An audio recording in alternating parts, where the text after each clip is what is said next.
Okay, ready? In 1, 2, 3, and... Happy 99th founding anniversary, Alpha Phi Omega! Happy 99th founding anniversary sa Alpha Phi Omega. Pagbati mula kay Apo Vice Chairman Attorney Fritz Zapon. Ngayon din po, atin pong bawatiin ang happy 99th founding anniversary ang Alpha Phi Omega. Pagbati po ito mula kay Apo Vice Chairman Attorney Fritz Zapon. Ayan po, happy 99th founding anniversary po sa inyo.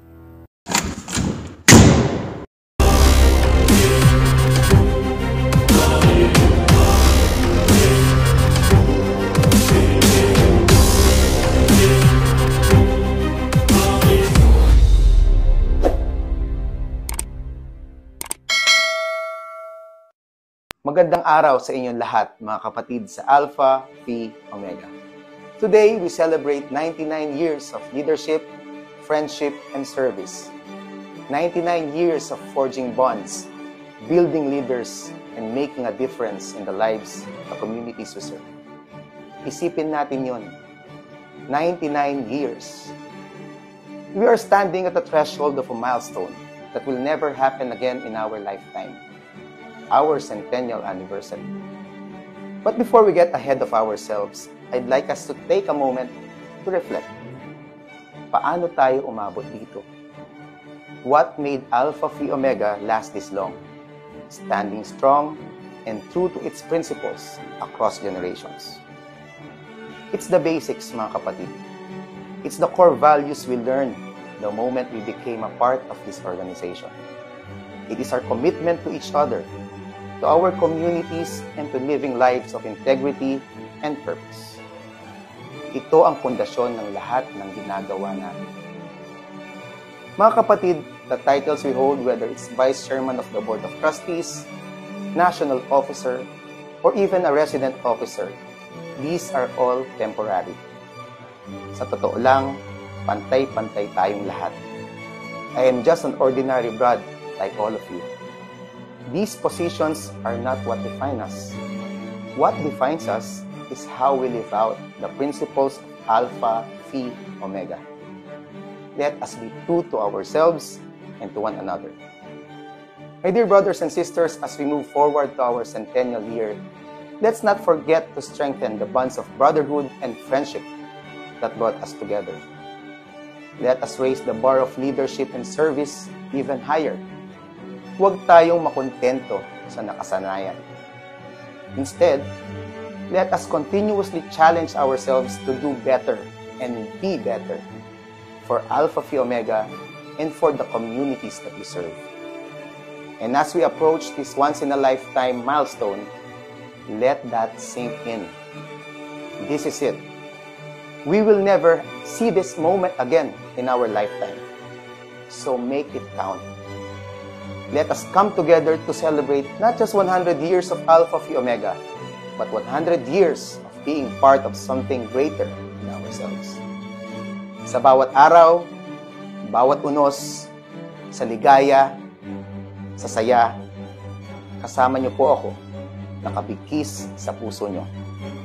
Mga kapatid, tayo ay iisang bangka tungo sa ika-100 anibersaryo ng nag-iisang Alpha Phi Omega.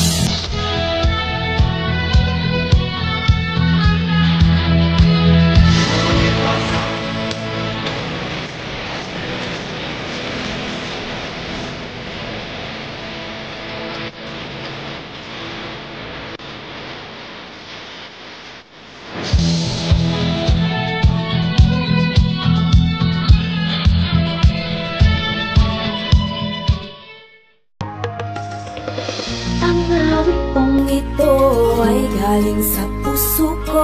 Awit ng kapatiran, awit ng katapatan, awit ng samahan, awit ng kaibigan na maaasahan, lalo na sa kaisipan. Meron kaming samahan na hindi may tatanggi, at kahit sa buong mundo kaya kong ipagmalaki. Alpha Phi Omega, Alpha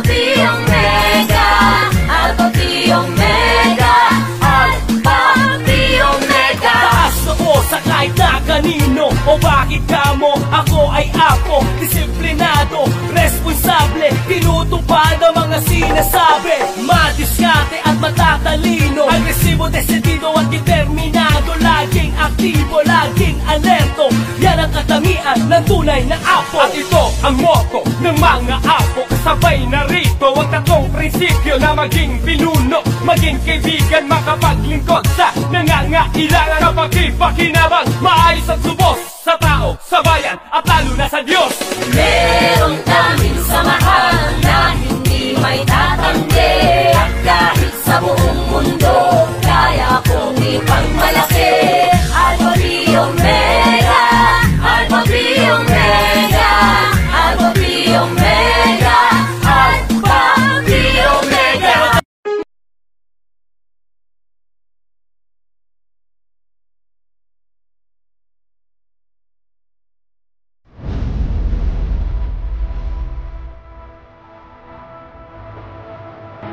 Alpha Phi Omega, commonly known as APO, is a coeducational service fraternity.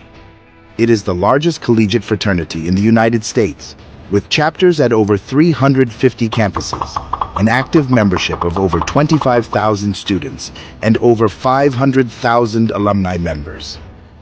There are also more than 300 chapters in the Philippines, and Alumni Association chapters in Australia, Canada, Middle East, Europe, Taiwan, Japan. Alpha Phi Omega was founded on the second floor of Brainerd Hall, now Hogg Hall, at Lafayette College in Easton, Pennsylvania on December 16, 1925, by Frank Reed Horton and 13 other students who were former Boy Scouts and Scouters. The fraternity's initial objective was to continue participating in the ideals of scouting at the college level. The founders insisted that all those gaining membership must pledge to uphold the fraternity's 3 cardinal principles of leadership, friendship, and service.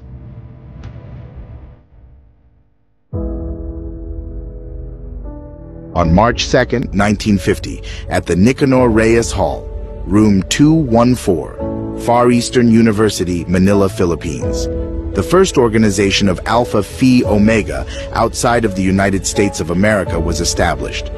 Alpha Phi Omega Philippine Pioneers at the Far Eastern University, FEU, campus in Manila, led by foremost organizer, Fulbright scholar, scouter, and college professor, Dr. Librado Ureta, PhD.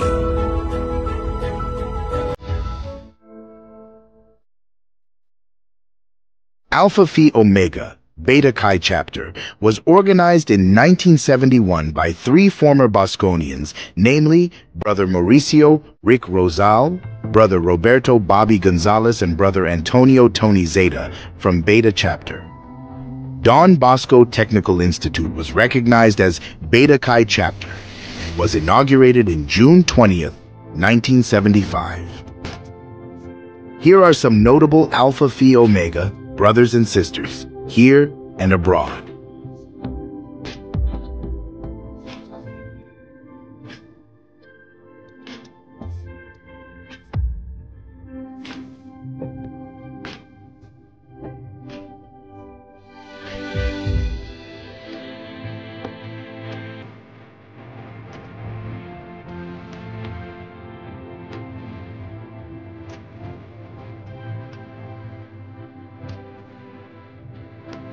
Here are some services and projects rendered by Beta Chi chapter.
yung walang damit na guy.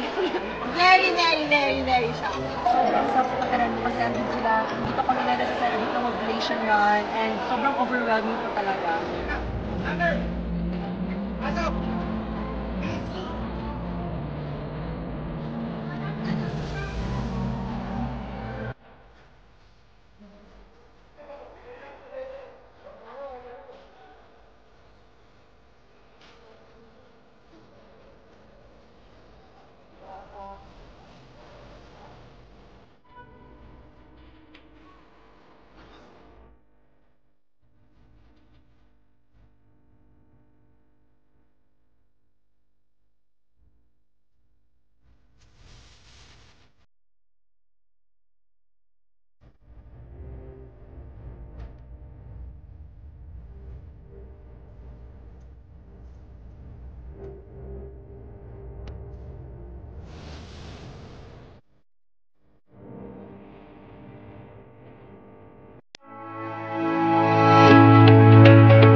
Happy 99th founding anniversary mga brads at sis sa Alpha Phi Omega.